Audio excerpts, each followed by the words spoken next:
To my channel Roadmap to Data Science, and today we would be seeing the linear regression intuition in Excel.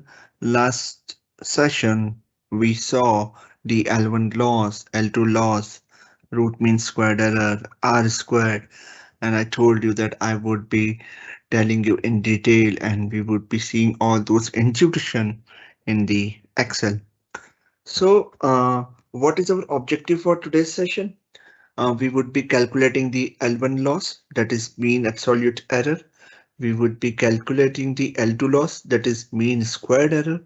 Then we would also calculate the root mean squared error, and we would also calculate the R square. Also, we would be finding the best fit line by adjusting the slope and the intercept using the hit and trial method. Okay. So let me just give a quick overview about the dataset, what this dataset is all about. So we have the temperature and the water soul. So temperature is my X. It means it is my independent variable, and water soul is my Y. It is my actual or dependent variable. Okay. So now if I want to plot a scatter plot for these data points, so you would see here, this is the scatter plot that we have plotted against the water sold and the temperature. Okay. Now we know that the equation of the line is y equals to mx plus c. Now if I want to write the equation of line for this predicted water sold, it would be predicted water sold equals to temperature into weight. What is the weight? That is the coefficient or the slope, whatever it is, plus intercept. Okay. If I somehow I get this slope and the intercept, then I would get the predicted water sold.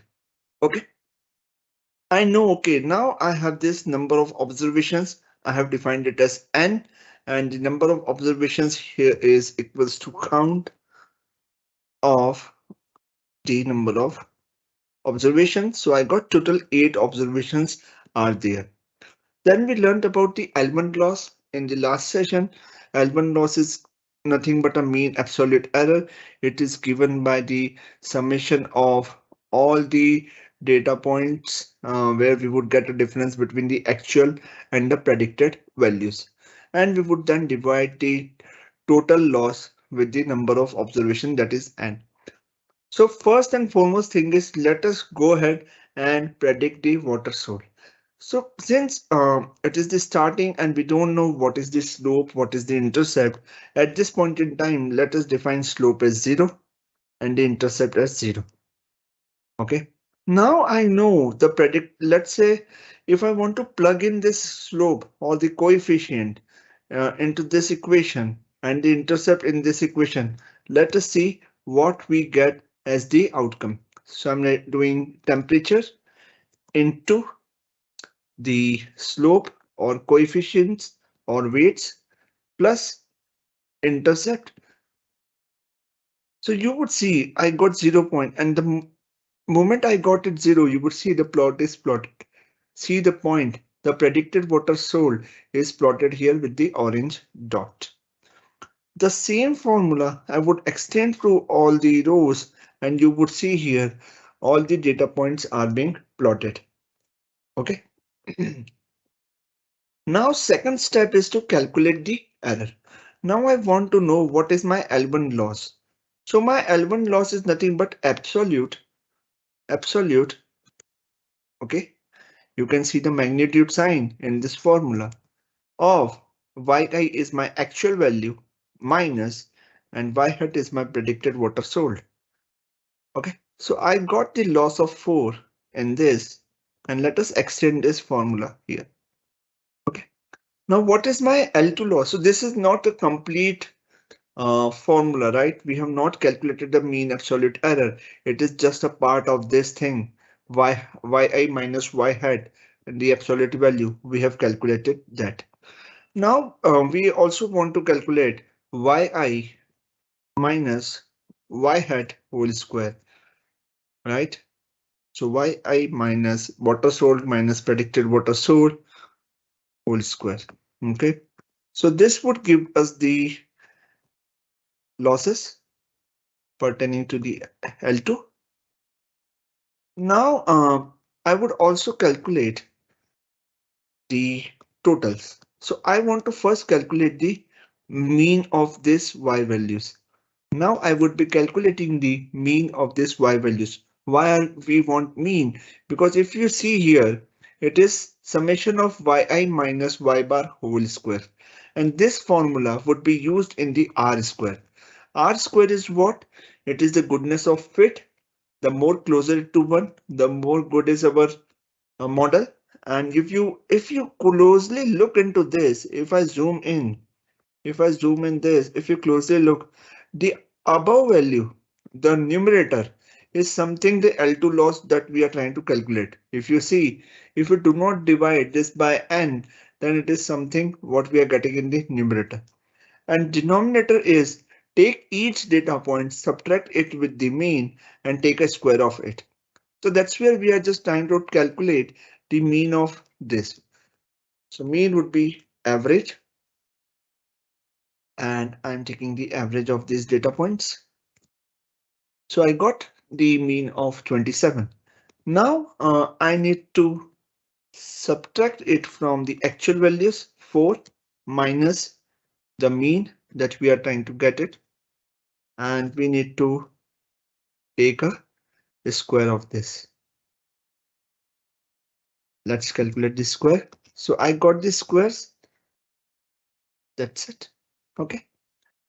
Now in the formula, if you see here, it is the summation sign. Summation I equals to 1 to n. I got the individual L1 loss, but there is a summation. So that's where we are just doing a total of all these things. Sum of L1 loss. Okay. Here also same. We are just trying to take a summation of the L2 loss. So I got this. And we would also take the summation of the actual minus mean whole square equals to sum of. Okay. I got the totals. If I want to calculate the mean absolute error, it is the total loss divided by number of observations. So mean absolute error would be total loss, L1 loss, that is 216 divided by number of observations, that is 8. So you would see the mean absolute error is around 27. How about mean squared error? It is the total L2 loss 8356 divided by the number of observations. That's where you would see I'm getting the mean squared error. What is root mean squared error? It is nothing but square root of the mean squared error. Okay. Now if I want to calculate, okay, these are my errors. This is my mean absolute error, mean squared error. Let us see goodness of fit for this model. So it is equals to 1 minus total L2 loss, that is 8356 divided by total yi minus y bar whole square. So that is 2524 and let's divide it. So you see that, okay, but goodness of fit is minus in this case. Okay, so what is our main objective for the linear regression? We want to tune, these are our adjustable parameters. We want to adjust slope and intercept in such a way so that our mean absolute error, mean squared error is reduced or minimum and R square is increased. And right now you would see that all the data points are initialized with 0. So we are getting the line here, which is overlapping the x-axis. Let us try to tune this. Okay. How about if I give slope as 0.5? What will happen? So if you notice the moment I press enter, you would notice all these values would get changed. And if you notice the chart also, it will also shift from its position. Okay. So you will see that all the values are changed and you saw that, okay, a line is appearing here. Okay. Now if we know what is the intercept, it is cutting over the y-axis. Okay, a point where it cuts over the y-axis. Now it is cutting over to 0.5. Now, if I want to adjust this slope, let us adjust the slope to 0.5. Let's see what will happen. The moment I do this, so you would see all the values are changed and this is our predicted line. Is it our best fit line? Yes, no, that's what we need to check. So right now it's not a best fit line and we are getting the errors, right? Okay. How about if I change this to 1? The moment I change the slope to 1, you would see R square is 57.8%. It is representing or it is very near to the actual values. And if you see the mean absolute error and the mean squared error, they are also reduced. Can I tune it more? Let's do it 1.8. See, the moment I did 1.8, you see how this line is shifted, and this is over the equation of the line, which is trying to mimic this pattern. And you can see we are covering 88.15% variance. Okay, so it is good, right? The closer it is to 1, the more good is our model. And if you see the error is being reduced. Okay, if I change it to 1.9, so you would see right now it is 0.881 and the error is 37.38. So see the error got increased. So now I came to know that, okay, there would be something less than 1.8 only. So the slope should be something less than 1.8. How about if I write it 1.7, since we are doing manually and doing a hit and trial to calculate the best fit line. Right now, the R square is 88.15 and mean squared error is 37.38. Let's see 1.7 if I press enter. What is their new R square? You saw now the new R square is 93.79 and the mean squared error is 19.57. And if you see this orange color line, how good it is overlapping with each other. Okay. How about if I do intercept to minus 0.5? Let's see. The moment I did intercept as minus 0.5, because I know that, okay, if it is cutting over here, somewhere here, then it could predict a good line. And you see that I got 0.9513. Okay. Again, I can tune it. Let's do 1.8. It's 0.90. No. Can I do 1.6?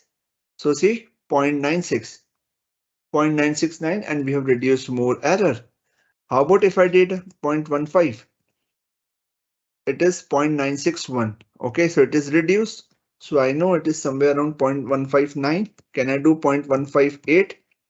See, 0.97%, 97%.